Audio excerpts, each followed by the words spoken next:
चेहरे को इतना खूबसूरत बना दें कि स्क्रीन पर एक खूबसूरत तबसरा निगार नजर आए। बिल्कुल। लोग कहेंगे सिनान एंगिन कितना खूबसूरत लग रहा है। और मैं कहूँगा पता है कहाँ से करवाया? मैंने किया। हाँ, बिल्कुल बिल्कुल। वैसे हमें को कौन सी बात गुस्सा दिलाती है? झूठ, बेवफाई, नाकामी और सबसे बढ़कर उसके एतमाद को कोई ठेस पहुंचाए तब। और इसी वजह से उसकी जिंदगी में कोई औरत नहीं है। कौन है वो औरत? कौन सी औरत? मुझे जिसकी वजह से धोखा दिया जा रहा है, बताओ। कैसा धोखा सबा? अरे आराम से यार, ये आखिरी कतरा तो छोड़ देते मेरे लिए। क्या हो रहा है यहाँ पर? ऑफिसर, मैं जा रहा था तो सामने से बिल्ली आ गई, तो मैंने उसे बचाने के चक्कर में गाड़ी दे मारी। हाँ बिल्कुल।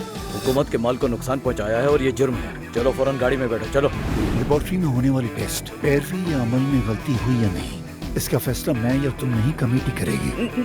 नहीं नहीं काया साहब, मैंने खुद रिपोर्ट्स देखी थी बात उनकी। तो मत पड़ा, वो तुम्हारी जिम्मेदारी नहीं और ना ही वो तुम्हारा मरीज था, आमिर का मरीज था। और अगर वो कसूरवार निकला फिर?